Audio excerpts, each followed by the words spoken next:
नमस्कार दोस्तों, ocean network में आपका स्वागत है। मैं हूं ओमकार चौधरी। महाकुंभ चल रहा है और हम प्रयागराज में बहुत सारी गतिविधियां देख रहे हैं और एक नई पीढ़ी आ जाती है हर 12 साल के बाद, तो उसको नए ज्ञान की प्राप्ति होती है अलग अलग संदर्भ में, अलग अलग स्रोतों से। जैसे बहुत सारे लोगों को ये जानकारी मिल रही है, जो नागा साधु होते हैं वो अपने जीते जी अपना एक तरीके से अंतिम संस्कार भी कर लेते हैं। जो अपने तर्पण होते हैं, जो तमाम पिंडदान से लेकर के वो सब अपने जीते जी कर लेते हैं और उसके बाद वो नागा साधु बन जाते हैं। अगर हम आम जीवन की बात करें, अगर हम राजनीति की बात करें, तो कई बार लगता है कि कुछ नेता बहुत बदहवासी की स्थिति में पावर अपने हाथ से खिसकते हुए देख करके ऐसी हरकतों पर आमादा हो जाते हैं जिनसे लगता है कि वो भी अपना राजनीतिक अंतिम संस्कार उस बदहवासी में करने पर आमादा हैं। और कई बार लगता है कि जैसे वो होता है ना कि एक कहावत भी है, विपरीत बुद्धि वाली। जब विनाश आता है तो बुद्धि काम करना बंद कर देती है या कुछ विपरीत हरकतें आपसे कराती है।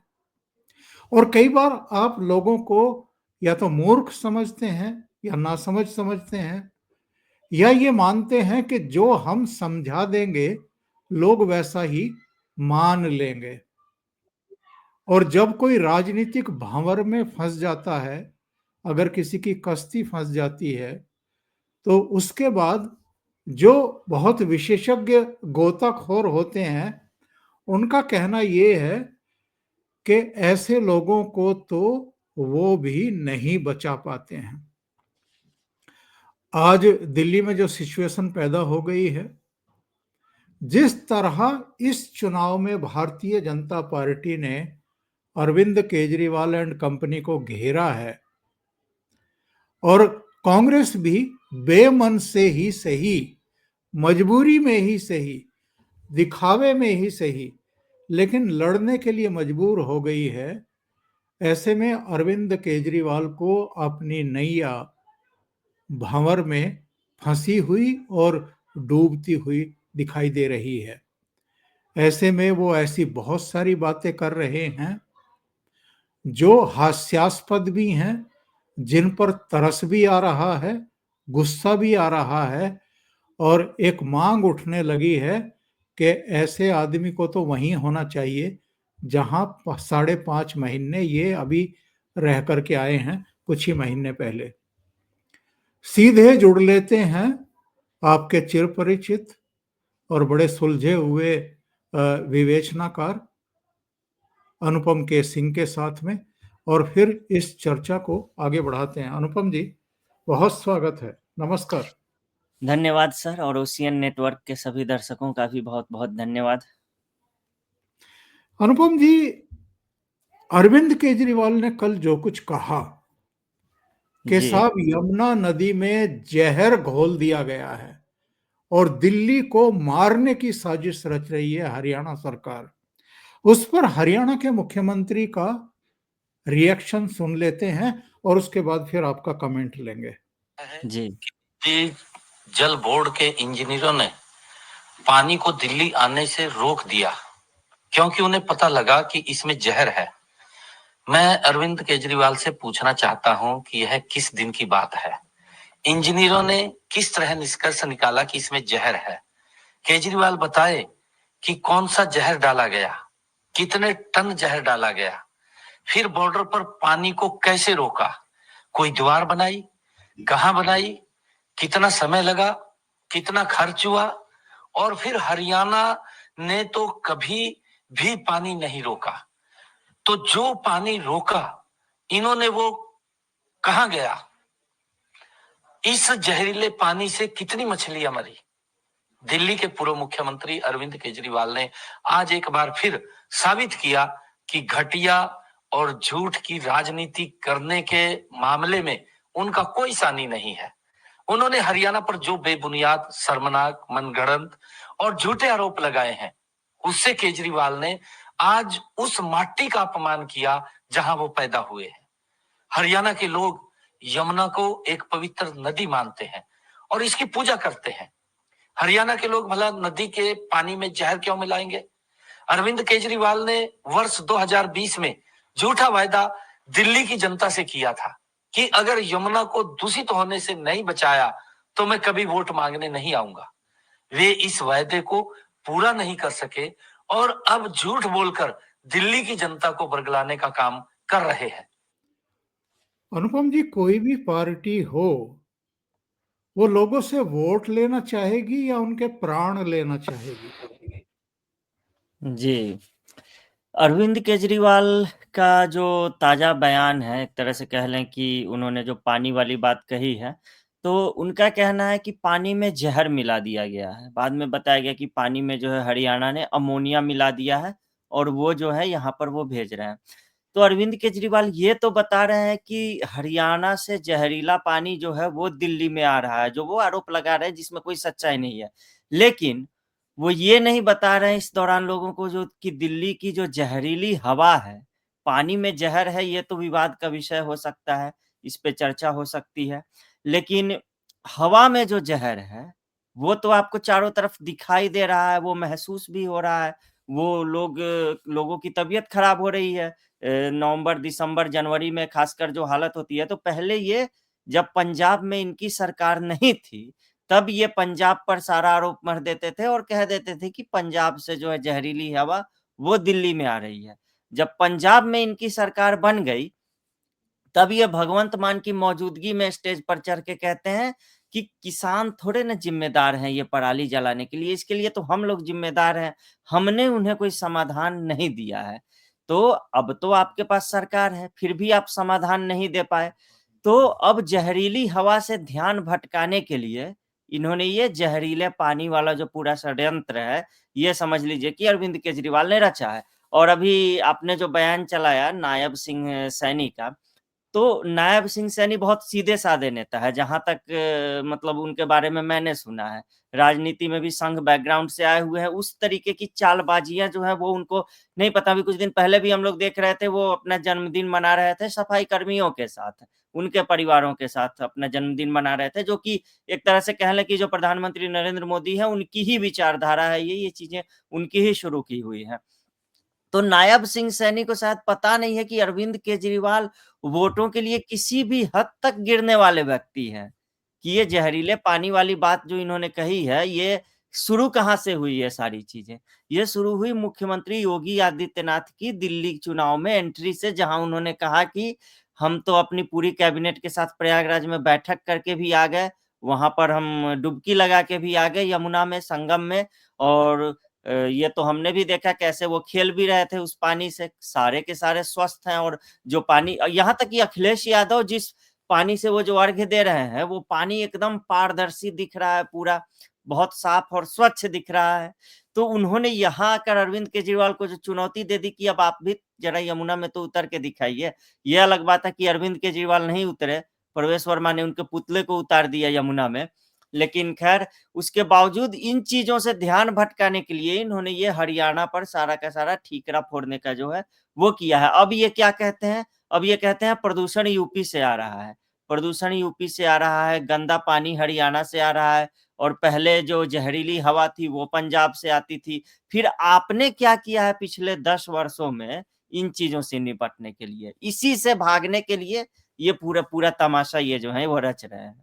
जी। और ये सब कर क्यों रहे हैं? जी, जी। इनसिक्योरिटी लग रहा है कि घिर गए हैं बुरी तरह, क्योंकि जी, एक दिन पहले 2 घटनाएँ हुई।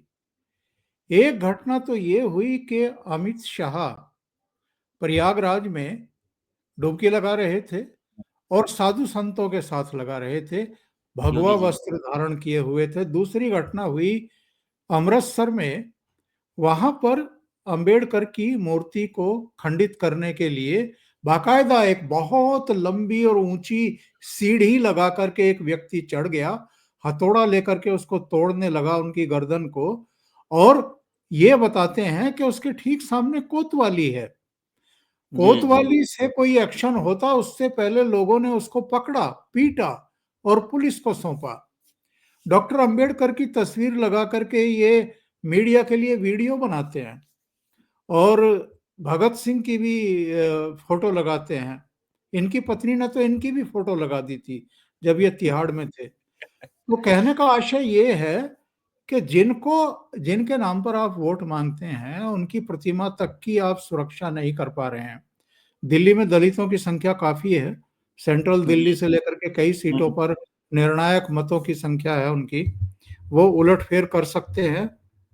ये डॉक्टर अंबेडकर की प्रतिमा से हुई छेड़छाड़ या तोड़फोड़ से ध्यान डाइवर्ट भी करना चाहते थे और फैला दो ऐसी बात जिसका कोई सिर है ना पैर है। जी। असल में है क्या, इनकी एक परेशानी का एक और कारण है।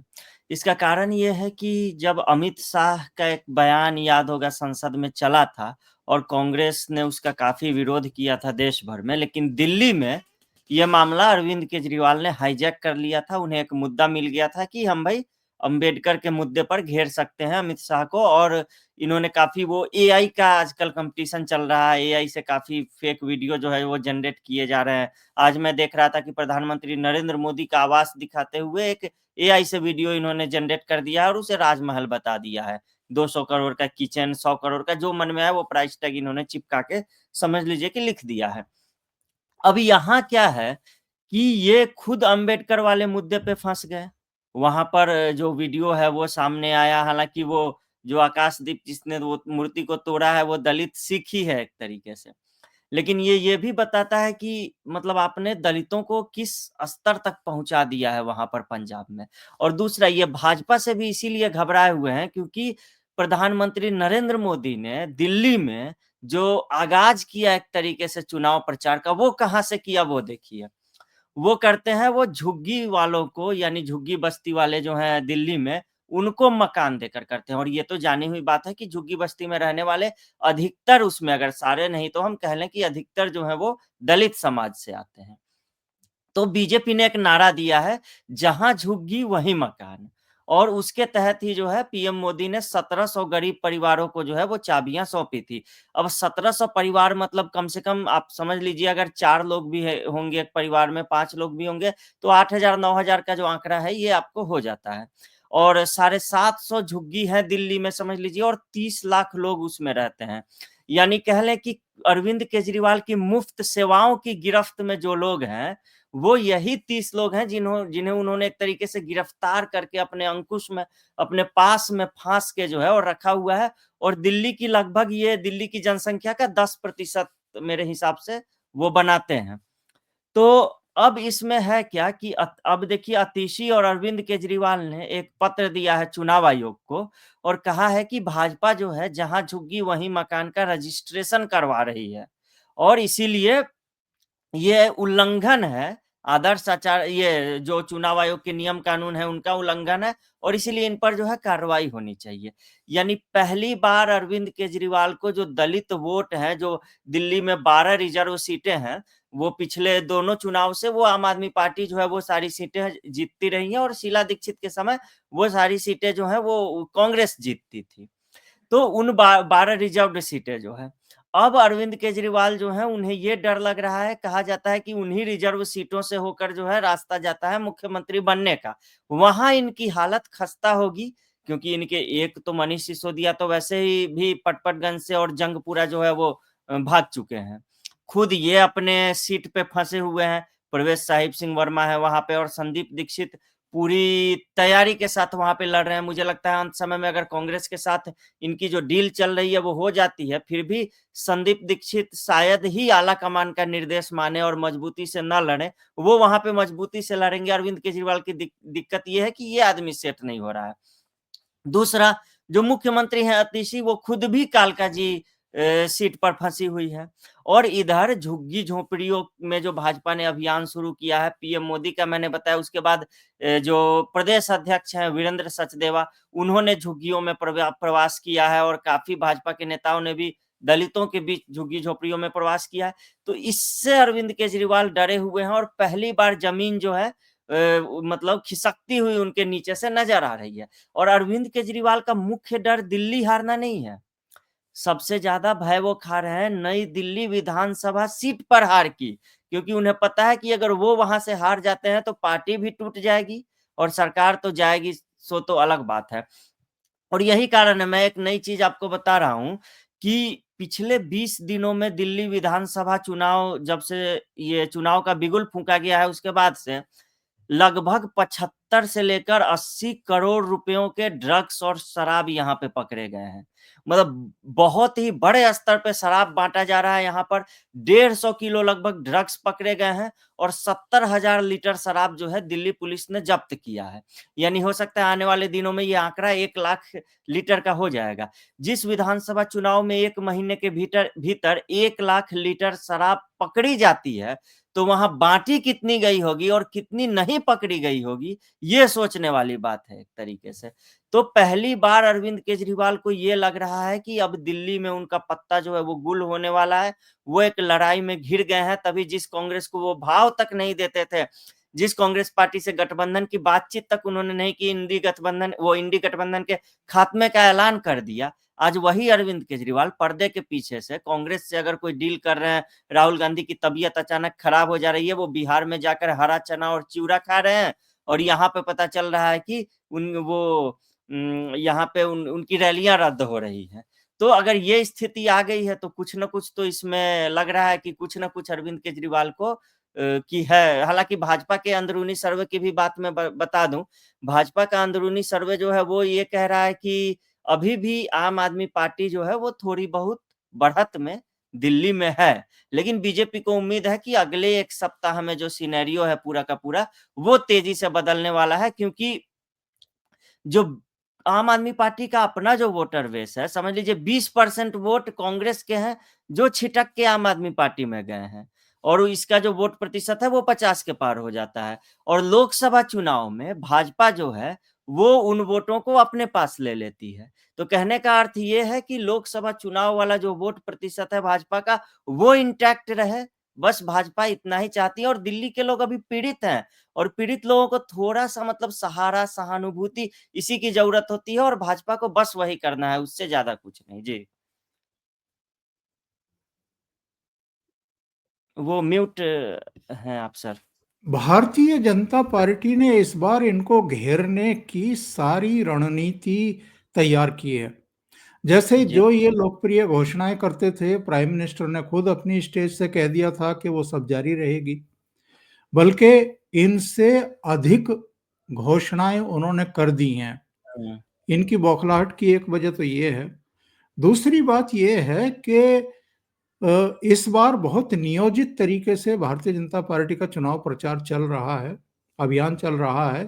अभी तक भी प्रधानमंत्री की एंट्री नहीं हुई है, अभी दूसरे लोग ही चुनाव प्रचार कर रहे हैं। मुझे लगता है कि लास्ट वीक में जो अब आ भी गया है, इसमें प्रधानमंत्री की 3 रैलियां होंगी जो प्रस्तावित हैं। इसके अलावा इनकी पुरानी सहयोगी स्वाति मालीवाल, वो हम्म, लगी हुई हैं दिल्ली में, अलग अलग जगहों से लाइव दिखा रही हैं लोगों को कि ये है लंदन और पेरिस। और ग्राउंड पे आज एक्टिव। उनके पूर्व पति नवीन जय हिंद का बयान आया है, और उन्होंने बहुत तीखा बयान दिया है। उन्होंने कहा है कि ये हरियाणा का बेटा नहीं है, गद्दार है, और इसने हरियाणा के लोगों का अपमान किया है, ये फैला करके कि साहब हरियाणा ने यमुना में जहर मिला दिया है दिल्ली के लोगों को मारने के लिए। तो बोला कि इनके खिलाफ मानहानि का नहीं, आपराधिक केस दर्ज किया जाना चाहिए और इनको दिमागी संतुलन का इलाज कराना चाहिए। जी, अरविंद जी, केजरीवाल का भी बयान आया है जो मैं पढ़ करके हंस रहा था। ये कह रहे जी, हैं कि केस दर्ज करना है कर लो, फांसी पर चढ़ाओगे क्या? पहले भी तो गिरफ्तार करा चुके हो। तो वो एक कहावत है ना कि नंगे का क्या भीगेगा, वो लंगोटी में है पहले से ही, तो वो तो बेशर्मी पर आमादा है। उसने कहा कि कर लो गिरफ्तार। जी, जी। और दिल्ली जल बोर्ड की जो अध्यक्ष हैं शिल्पा शिंदे, वो तो खुद अरविंद केजरीवाल का जो बयान है उसको नकार चुकी हैं, उसको फैक्चुअली इनकरेक्ट यानी तथ्यात्मक रूप से गलत जो है वो बता चुकी हैं और उन्होंने बाज़ाब्ते चीफ सेक्रेटरी को पत्र लिखा है और ये तक आशंका जताई गई है कि इससे जो है सो कि एक भगदड़ वाली स्थिति बन सकती है। दिल्ली में लोग पानी पीने से पहले डरेंगे और फिर अगर इस स्थिति में कोई कुछ ऐसा हादसा हो जाता है या फिर कुछ भी दंगे हो जाते हैं, तो इसकी ज़िम्मेदारी कौन लेगा? तो अरविंद केजरीवाल तो चाह ही रहे हैं कि दिल्ली में इस तरह की अराजकता वाली स्थिति बने क्योंकि जब-जब अराजकता वाली स्थिति बनी है, इनको फ़ायदा पहुँचा है और इन्होंने जो जो लोग अराजकता वाली स्थिति बनाते हैं, उनको राशन पानी और दाना पानी मुहैया कराया है। वो शाहीन बाग का भी उदाहरण हम देख लें, वो हम ये किसान आंदोलन का भी देख लें। ये दिल्ली में अराजकता ही चाहते हैं एक तरीके से समझ लीजिए तो। और भाजपा जहाँ तक बात है कि फ्रीबीज वाली बात है, तो ये बात तो सही है, इससे कोई इनकार नहीं कर सकता है कि पिछले 10 वर्षों में जो दिल्ली का खास करके अब 20,000, 25,000, 30,000 कमाने वाले जो लोग हैं, उनके लिए 3,000, 4,000, 5,000 अगर बच रहा है तो बड़ी बात होती है। वो सोचते हैं कि चलो भाई जो है उसको ही जिता देते हैं और हमारा जो कुछ तो बचत हो रहा है भाई। लेकिन मैं एक जगह बैठा हुआ था तो एक ऑटो वाले ने मुझे बताया कि अरविंद केजरीवाल जितना देता है उससे ज़्यादा दूसरे पॉकेट से एक तरीके से समझ लीजिए कि छीन लेता है उससे ज़्यादा। फिर उसने गालियाँ बकनी शुरू कर दी अरविंद केजरीवाल को जिसका मैं सार्वजनिक रूप से वो जिन शब्दों का मैं इस्तेमाल भी नहीं कर सकता। और दिल्ली में ये ऑटो वाले या फिर तिपहिया वाहन कह लें ये इसीलिए अभी महत्वपूर्ण हो जाते हैं क्योंकि 1 लाख के लग दिल्ली एक बड़ा महानगर है, यहाँ 1 लाख के करीब जो है तिपहिया वाहन वो यहाँ पे चलते हैं और कई ऐसे हैं जो मैं देखता हूँ कि डबल शिफ्ट में चलाते हैं यानी एक तिपही ऑटो होगा उससे 2 ड्राइवरों की भी 2 ड्राइवरों का परिवार भी है, वो उससे जुड़ा होगा।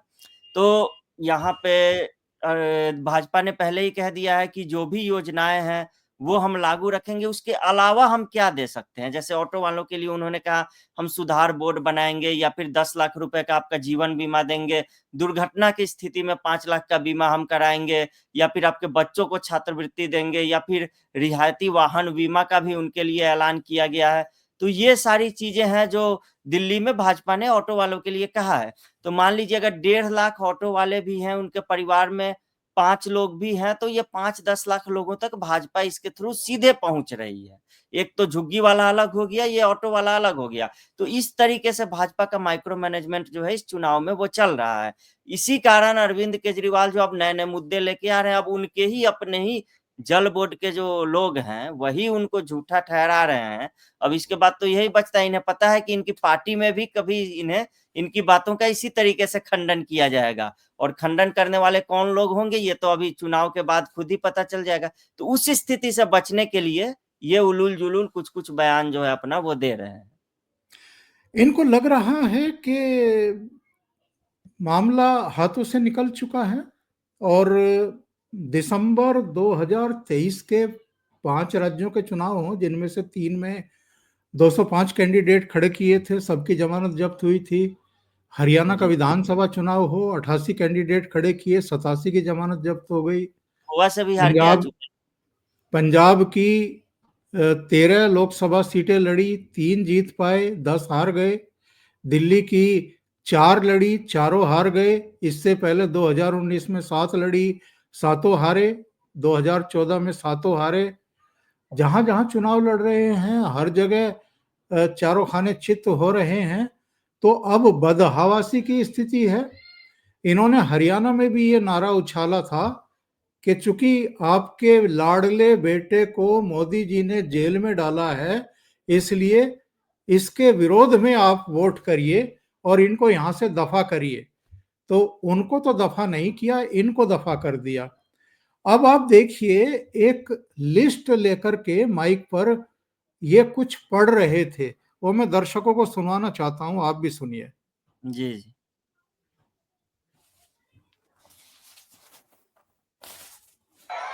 कहते केजरीवाल भड़वा है, केजरीवाल आतंकवादी है। 100 कमीने मरे थे, एक केजरीवाल पैदा हुआ था।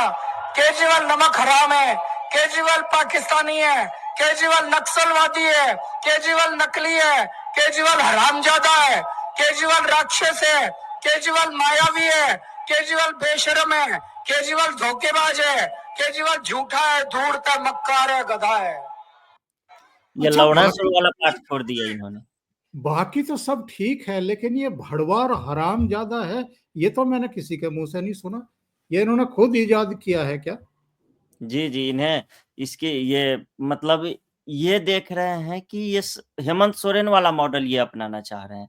एक तो इसमें थोड़ा-सा मैं ये जोड़ देते हैं कि इनको कम से कम भड़वा और हरामज़ादा इस तरह के शब्द तो किसी भाजपा नेता ने तो कम से कम किसी साधारण से कार्यकर्ता ने भी इन्हें कभी निजी बातचीत में भी, आपसी बातचीत में भी, मैं जो कार्यक्रमों में जाता रहता हूँ, वहाँ भी किसी ने इस तरह की गाली जो है वो इनको वहाँ भी नहीं देते हैं। तो हाँ, इनको लवणासुर ज़रूर बताते हैं, जो इनको उसमें इंक्लूड करना चाहिए था। मैं तो कहूँगा कि आप ट्वीट कर देंगे तो ये हो सकता है कि ये भूल सुधार कर लेंगे थोड़ी-सी।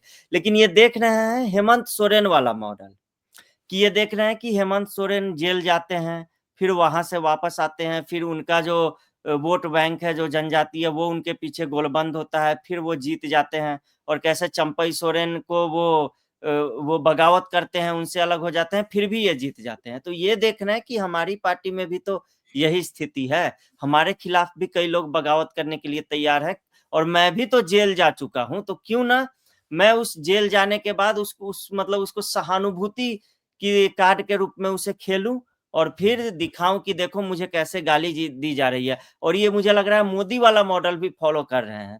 तो प्रधानमंत्री को तो सोनिया गांधी जैसे लोगों ने उस समय मौत का सौदागर से लेके हत्यारा से लेके तमाम तरह की चीज़ें गुजरात में जाकर कही थी, जिस कारण वो गुजराती अस्मिता वाला उन्होंने उससे जोड़ा था कि गुजरात में लोग आके और गुजरातियों को गाली दे रहे हैं। तो ये मोदी और हेमंत सोरेन का मिला-जुला वाला जो मॉडल है, उसको फ़ॉलो करके अपने लिए सहानुभूति कार्ड खेल के और फिर वो जीत हासिल करना चाह रहे हैं। लेकिन मुझे नहीं लगता है कि इसका कोई बहुत ज़्यादा असर होगा, क्योंकि हेमंत सोरेन के पीछे एक वोट बैंक था, जो गोलबंद था। नरेंद्र मोदी के पीछे गुजराती अस्मिता के नाम पे ही कम से कम, क्योंकि दिल्ली की कोई बहुत ज़्यादा अलग संस्कृति नहीं है। यहाँ की समाज या फिर पहनावा कह लें तो वो बहुत ज़्यादा अलग नहीं है। कह लें कि उसको हम अलग नहीं कर सकते हैं आस-पास के इलाकों से। लेकिन गुजरात की कम से कम ये है कि वहाँ की एक अलग संस्कृति है, अलग लोग हैं, सब कुछ अलग है। तो गुजराती अस्मिता से उस समय जो है उससे जोड़ा गया था। तो वही कारण है कि अब अरविंद केजरीवाल को लग रहा है थोड़ा-सा मोदी ले लेंगे, थोड़ा-सा हेमंत सोरेन ले लेंगे और हम जो है यहाँ पर दिल्ली में जीत जाएँगे। लेकिन वो भूल जाते हैं कि उनके पीछे ना कोई गुजराती वोट बैंक है, ना उनके पीछे कोई जनजातीय वोट बैंक है, उनका अपना कोई वोट बैंक है ही नहीं। इस बात को वो बार-बार भूल जाते हैं। यही कारण है कि आजकल भगत सिंह नहीं दिखाई दे रहे हैं, इनके भगत सिंह की जगह जो है गांधी ने ले ली है आजकल। अब गांधी और अम्बेडकर पे ये जो है सो कि ज़्यादा जोर दे रहे हैं। क्योंकि भगत सिंह के नाम पे पंजाब में वोट हो सकता है इन्हें मिले होंगे, इन्हें लग रहा है कि दिल्ली में तो भगत सिंह के नाम पर कोई वोट मिलेंगे नहीं, तो ये वापस गांधीवादी और अम्बेडकरवादी हो गए हुए हैं। जी। और 8 फरवरी के बाद क्या होगा इनका? मैं जो सिनेरियो देख रहा हूँ, उसमें 2-3 मतलब जो है सो कि चीज़ें बन सकती है। एक तो ये हो गया कि आम आदमी पार्टी का जो कैडर है, उसे स्पष्ट निर्देश दिया गया है कि कालका जी में उस ऊर्जा के साथ काम नहीं करनी है, जिस ऊर्जा के साथ आप बाकी दिल्ली में जो है काम कर रहे हैं। यानी कहने का मतलब है कि अरविंद केजरीवाल जीतें और अतीशी हारें, ये वाला कॉम्बिनेशन ये बनाना चाह रहे हैं, क्योंकि उसके बाद ऑटोमैटिक ही अतीशी जो है वो रेस से बाहर हो जाएँगी और इन्हें ऐसा भी लगता है कि उसके बाद उसको जो भी पद देंगे तो वो इनके एहसान तले जो है वो दबी रहेंगी।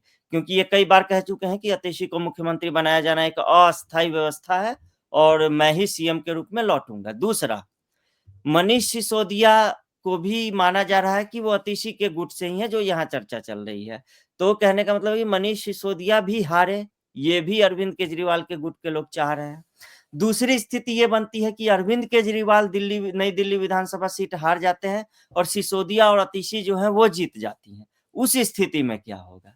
उस स्थिति में अरविंद केजरीवाल पर एक नैतिक दबाव होगा कि वो मुख्यमंत्री के पद पे तो वो हैं ही नहीं, तो वो मुख्यमंत्री के पद की शपथ न लें और अतीशी या सिसोदिया में अतीशी ही जारी रहे या तो मुख्यमंत्री के रूप में, नहीं तो सिसोदिया तो कभी भी शपथ लेने के लिए समझिए कि तैयार है। क्योंकि जेल जिस तरीके से इन्होंने सत्येंद्र जैन उतने दिन जेल में रहे, इन्होंने इस्तीफा लेने में काफ़ी देर कर दी। खुद ये मुख्यमंत्री के रूप में जेल में रहे, वहीं से सरकार चलाते रहे और बाद में मजबूरी में आके इस्तीफा दिया। लेकिन मनीष सिसोदिया जब जेल जाते हैं तो उनका इस्तीफा ले लिया जाता है उप मुख्यमंत्री पद से। तो ये चीज़ें जो आम आदमी पार्टी में बगावत की स्थिति यही ये जो फैसले हुए हैं, जो भेदभाव हुआ है, वही यहाँ बगावत की स्थिति पैदा करती है। तो ये सिनेरियो अगर बनता है कि अतिशी सिसोदिया जीत जाएँ और केजरीवाल जो है वो हार जाए, तो ये इनके लिए बहुत खराब स्थिति होगी, क्योंकि उस स्थिति में पंजाब भी इनके हाथों से समझ लीजिए कि लगभग फिसल चुका होगा। बस उसी एक चीज़ को अवॉइड करने के लिए ये दिल्ली भी हार जाए, लेकिन ये चाह रहे हैं कि हमारी जीत हो, अतिशी सिसोदिया हारे किसी तरह। लेकिन ये तो इनके पार्टी के चुनाव जीतने की स्थितियां आप बता रहे हैं। जी, जी। जो संकेत और संदेश हैं और जो जमीन से सूचनाएं मिल रही हैं, उसमें तो लग रहा है कि इनके चारों खाने ये चित्त होने वाले हैं, पैर ऊपर को होने वाले हैं। तो ऐसी सिचुएशन में पार्टी बचेगी, टूटेगी? जी, देखिए यहाँ पर दिल्ली में जो बात हुई है मेरी लोगों से, तो कई लोग ऐसे हैं, ऐसे लोगों की संख्या बहुत अधिक है जो लोकसभा चुनाव में भाजपा को वोट देते हैं और विधानसभा चुनाव में वो 2015 से ही आम आदमी पार्टी को वोट देते रहे हैं।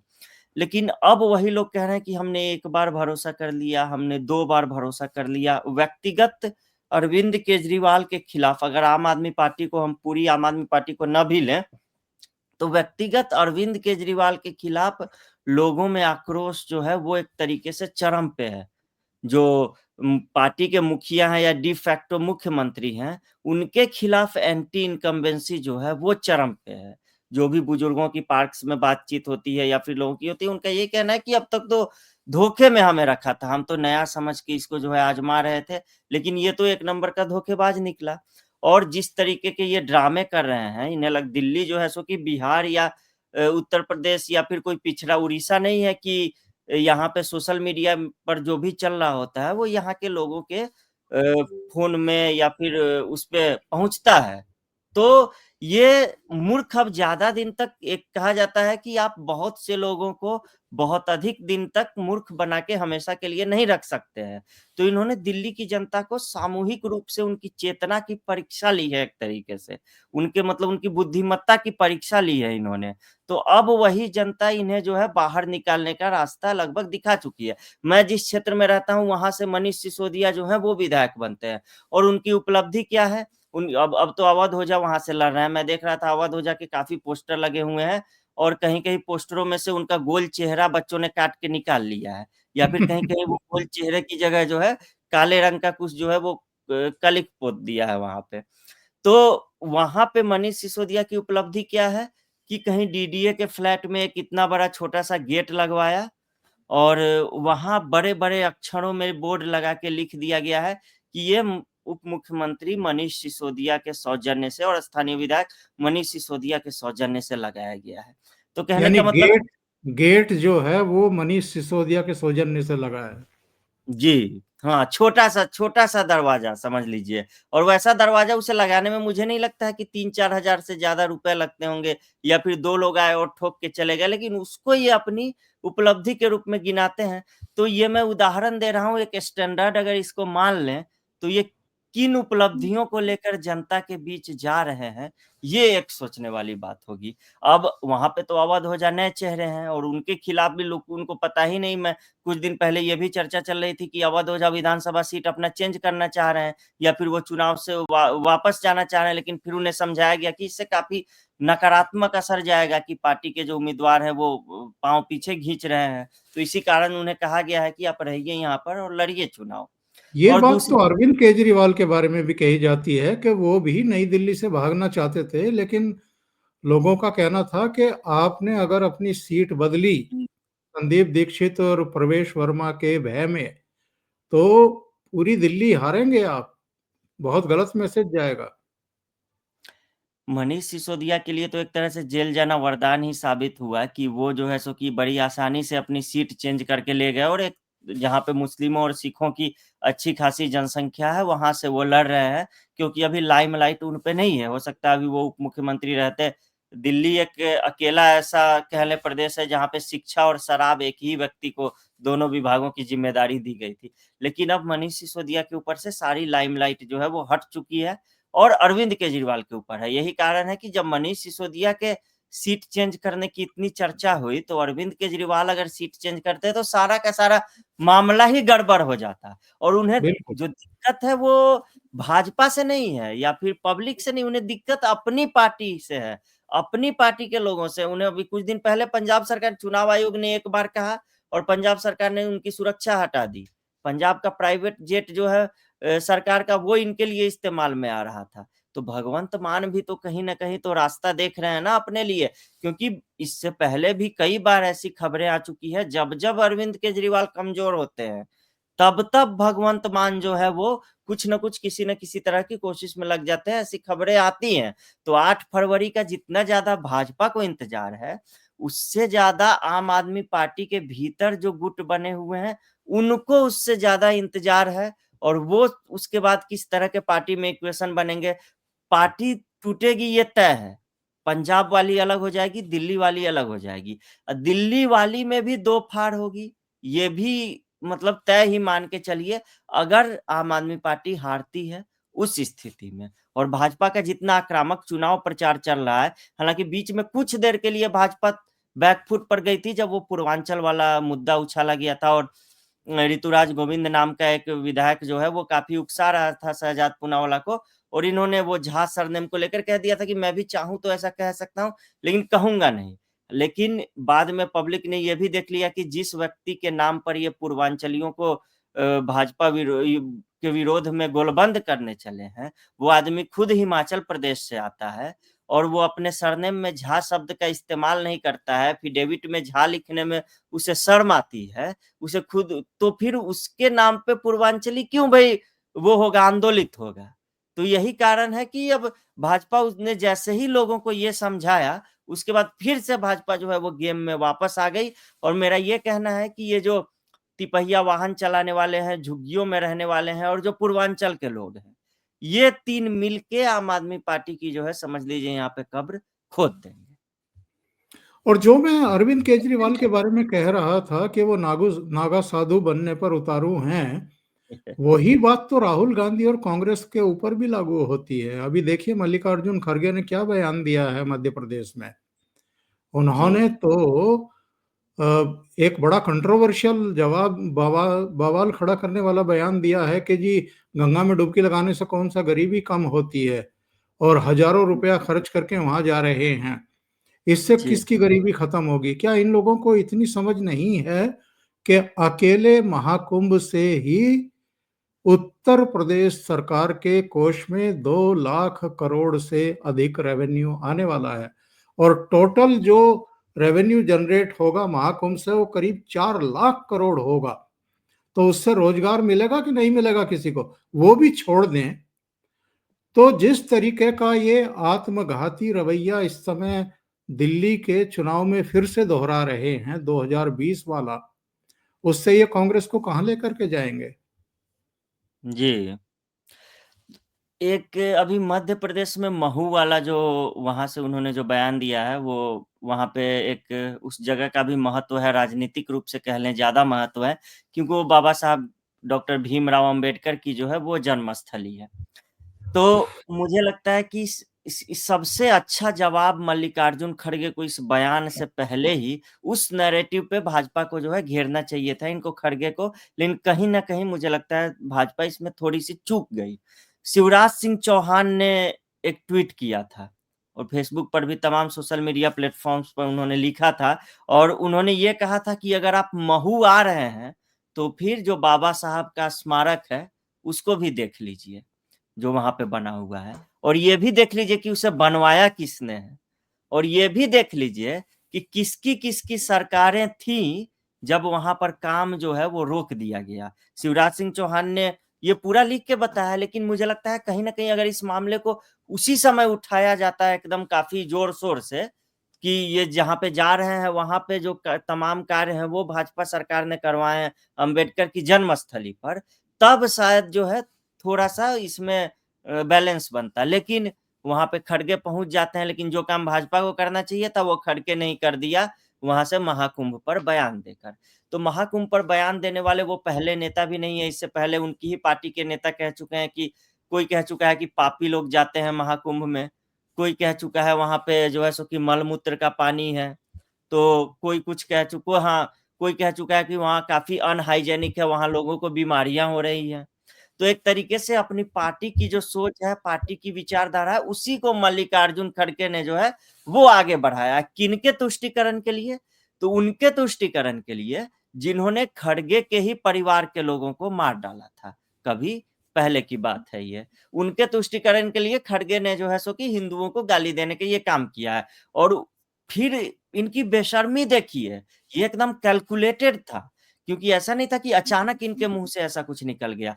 मल्लिकार्जुन खड़गे पहले तो भाषण में ये बात कहते हैं वहां पे, फिर ये सोशल मीडिया पे वायरल होता है, और सोशल मीडिया पर वायरल होने के बाद उनके हैंडल से ट्वीट आता है वीडियो का वो वाला हिस्सा काट कर, और उस पे स्पष्ट लिख कर कि ये जो है सो कि क्या महाकुंभ में जाने से गरीबी जो है वो मिट जाएगी। और वो वाला भी अभी मैं देख रहा था कि उस पे 5-6 हजार लोग जो है वो रिप्लाई कर चुके हैं। उन्हें पता है गालियां पड़ेंगी, उन्हें पता है कि ये बयान जो है सो कि सही नहीं है, लेकिन इसके बावजूद किसी खास वर्ग का उन्हें तुष्टिकरण करना है, इसीलिए इस बयान को प्रचारित किया गया, इस पर माफी मांगने की बजाय, समझ लीजिए।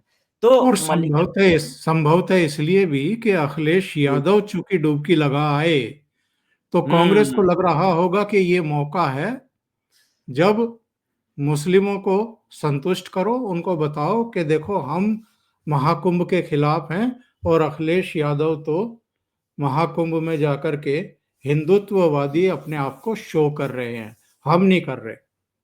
जी, अखिलेश यादव अभी कुछ दिनों पहले शुभंकर मिश्रा के साथ पॉडकास्ट में उन्होंने कहा था कि भाजपा जो है वो धीरे-धीरे खत्म हो जाएगी। लेकिन इस बयान का जो पहला हिस्सा था, वो सुनने लायक था। उन्होंने कहा था कि कांग्रेस जो है वो खत्म हो चुकी है, ठीक वैसे ही भाजपा जो है वो धीरे-धीरे खत्म हो जाएगी। तो अखिलेश यादव ने कह दिया कि कांग्रेस पार्टी खत्म हो चुकी है, तो कांग्रेस को तो मिर्ची लगना एकदम स्वाभाविक था इसका। और अखिलेश यादव से पहले मुलायम सिंह यादव भी जा चुके हैं वहाँ पर महाकुंभ में, और अभी समाजवादी पार्टी का जो है वहाँ पे पूरा का पूरा शिविर बना हुआ है। और मैं एक और रोचक बात आपको बता दूं कि महाकुंभ में कांग्रेस का भी शिविर है। कांग्रेस ने भी महाकुंभ में अपना एक शिविर बना रखा है, वहां पे उनके पार्टी के कार्यकर्ता लोग हैं, लेकिन वहां पे तस्वीर किसी देवी देवता की नहीं है। उनके जो अपने देवी देवता हैं, जो सोनिया गांधी, राहुल गांधी, प्रियंका गांधी, उनकी तस्वीरें पूरे शिविर में आपको मिल जाएगी। लेकिन अभी जो ग्राउंड रिपोर्टर से वहां की एक मुझे बात हो रही थी, तो उसने मुझे बताया कि कांग्रेस का शिविर वहां पे लगा हुआ है, सपा का शिविर लगा हुआ है, लेकिन इनके शिविर में कहीं भी देवी देवताओं की तस्वीरें नहीं है, इनके अपने देवी देवताओं की तस्वीरें हैं। तो इससे आप समझ जाइए फिर। तो कांग्रेस पार्टी को यहाँ पर, कांग्रेस यही सोच रही थी ना कि हरियाणा और महाराष्ट्र में जो है हम जीतेंगे, और बड़ी जीत के बाद मोल भाव वाले मेज पे जो है हम सबसे ऊंची वाली कुर्सी पे बैठेंगे। लेकिन ऊंची वाली कुर्सी तो दूर की बात है, इन्हें मेज के नीचे बिठाने के लिए भी ये लोग तैयार नहीं है। तो उसके लिए कुछ तो करना पड़ेगा। अब आपस में इंडी गठबंधन में जो रार मची हुई है, तो अब इस कारण जो है सपा पर ये लोग निशाना तो साध ही रहे हैं एक तरीके से।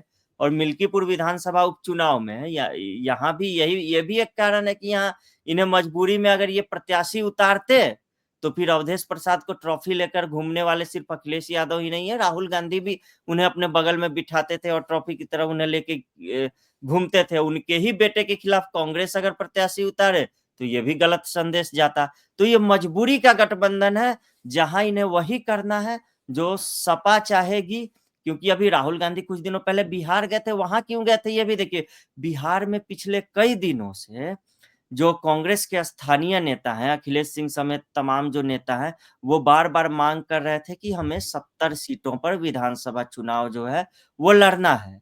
और बिहार में महागठबंधन में सबको पता है, होगा वही जो लालू यादव चाहेंगे। तो इससे राजद असहज स्थिति में कहीं न कहीं आ रही थी। इसलिए राहुल गांधी को, मुझे ऐसी सूचना है कि बुलाया गया यहाँ पर बिहार पटना में, और कांग्रेस नेताओं के साथ जो बैठक हुई, उसमें उन्होंने स्पष्ट कह दिया कि राजद या लालू यादव के खिलाफ या किसी भी प्रकार का राजद पर दबाव बनाने वाला कोई भी बयान, कोई भी पार्टी का नेता न दे, नहीं तो 70 सीट तो दूर की बात है कि ये 10 सीट भी दे दे वही बहुत है एक तरीके से। तो ये हर राज्य में सपा के पैरों तले दबे हुए हैं, वहाँ पे यूपी में, यहाँ पे राजद के, तो हर राज्य में ये पिछड़ रहे हैं एक तरीके से। और ये देख रहे हैं कि भाजपा जो है अब बिना पीएम मोदी के चेहरे को आक्रामक रूप से आगे किए हुए जीत रही है। हरियाणा में सामूहिक नेतृत्व आगे किया गया, नायब सिंह सैनी से लेके मनोहर लाल खट्टर, राव इंद्रजीत सिंह। महाराष्ट्र में सामूहिक नेतृत्व आगे किया गया। अंत समय में नितिन गडकरी ने भी जो है एक तरह से कह लें कि देवेंद्र फडणवीस ने जितनी रैलियां संबोधित की, उन्होंने भी उतनी ही रैलियों को संबोधित किया। फिर काफी नेता वहां पर भी हैं इनके। तो ये देख रहे हैं कि भाजपा जो है अब तो बिना पीएम मोदी के चेहरे का पहले जिस तरीके से इस्तेमाल करती थी, वैसे किए बिना ही जीत रही है। सामूहिक नेतृत्व को आगे करके जीत रही है, यानी पार्टी ने अपने वो कहते हैं ना सेकेंड रंग और थर्ड लाइन ऑफ लीडरशिप ये तैयार कर लिया है और काफी आसानी से जीत रही है। अब ये देखना है कि हमारे पास तो ऐसा कुछ है ही नहीं, और उल्टा हम अपने ही गठबंधन साथियों के दबाव में जो है सो कि जी रहे हैं। तो इस कारण कांग्रेस पार्टी को कुछ ना कुछ तो करना है प्रासंगिक बने रहने के लिए।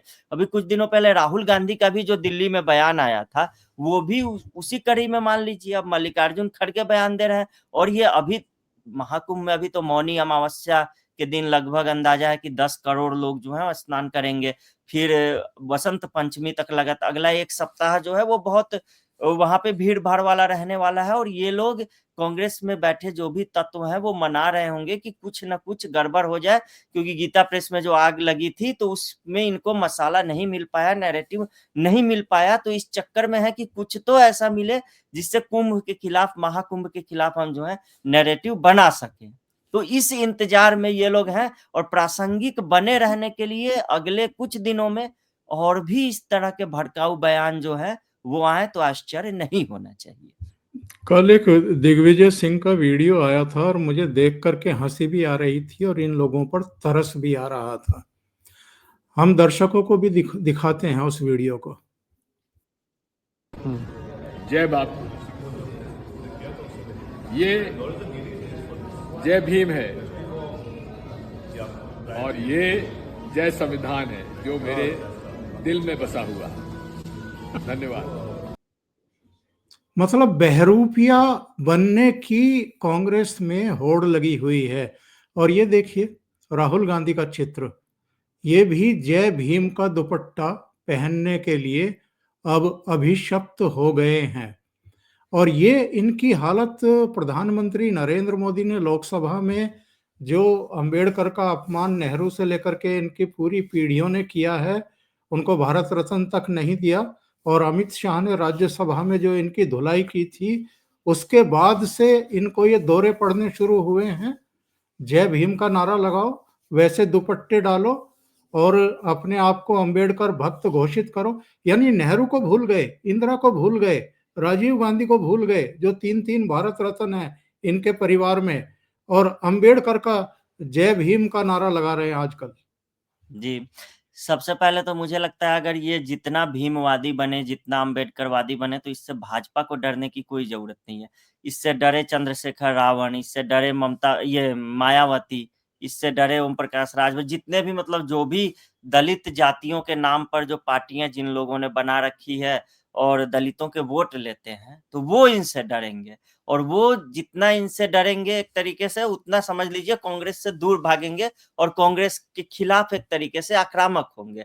और राहुल गांधी ये भी तो बताएं कि जो देश के सर्वाधिक समय तक केंद्रीय मंत्री रहने वाले नेता हैं जगजीवन राम, तो जगजीवन राम को क्यों आगे बढ़ाया था, ये भी तो जनता को बताएं। ये तो सबको पता चल गया है कि हाँ भाई अंबेडकर को इन्होंने 2-2 बार हराया था, लेकिन डॉक्टर भीमराव अंबेडकर को काउंटर करने के लिए इन्होंने जगजीवन राम को खड़ा किया और उनको बार-बार मंत्री बनाया कि हमारे पास देखो अंबेडकर से भी बहुत बड़ा दलित नेता जो है वो है। तो कह लें कि अंबेडकर वाली पिच पर कांग्रेस की ये पिच है ही नहीं, और न ही एक तरीके से समझ लीजिए कि भाजपा की पिच है। क्योंकि भाजपा का जो है वो भाजपा को जो दलित वोट जो मिलते रहे हैं, वो अंबेडकर के नाम पर आज तक नहीं मिला है। जो गाँवों में 2019 के लोकसभा या 2024 के लोकसभा चुनाव के दौरान गाँव में महिलाओं से, बुजुर्ग महिलाओं से बात करने पर वो क्या बोलती हैं कि ये मोदी ने भेजा है, ये जो राशन आता है ये मोदी ने भेजा है, ये जो पैसे आते हैं वृद्धा पेंशन के ये मोदी ने भेजे हैं। तो कहने का मतलब ये है कि उस दौरान ये नहीं सोचती है कि मोदी भाई अंबेडकर को मानते हैं, कि गांधी को मानते हैं, कि भगत सिंह को मानते हैं, इससे कोई फर्क नहीं पड़ता है। जो भाजपा की केंद्र सरकार की जन कल्याणकारी योजनाएं हैं, उससे दलितों का के वोटों का एक बड़ा वर्ग जो है वो भाजपा की तरफ शिफ्ट हुआ है। ये मैं असली दलितों की बात कर रहा हूँ, ये मैं सोशल मीडिया के दलितों की जो है बात वो नहीं कर रहा हूँ, जो पहले कांग्रेस के साथ हुआ करता था और कांग्रेस से जैसे-जैसे जो तमाम क्षेत्रीय पार्टियां टूटकर निकली तो फिर वो उसमें चला गया। तो कांग्रेस पार्टी जो क्षेत्रीय दल है, उनके गेम में घुस रही है और उनके साथ कम्पीट करने जा रही है। इसमें भाजपा को जो है किसी भी प्रकार से डरने की ज़रूरत है ही नहीं और भाजपा ने भी एक तरीके से काउंटर करने के लिए ही सही, क्योंकि पिछली बार 2024 के लोकसभा चुनाव के दौरान हमने देखा था कि कैसे आरक्षण खत्म कर देंगे, संविधान बदल देंगे, ये सारे अफ़वाह फैलाकर और भाजपा की सीटें घटाने की कोशिश की गई और कहा गया कि जो बहुमत से कम जो आंकड़ा आया है 30-40 जो ज़्यादा सीटें आ जाती, वो इसी झूठ के फैलने के कारण नहीं आया। तो इस बार इसीलिए भाजपा ने भी एक तरीके से मैं देख रहा था सोशल मीडिया में कुछ लोग नाराज़ भी थे कि भाजपा इतना क्यों अंबेडकर कर रही है, भाजपा क्यों दलित कर रही है, सवर्णों का क्या?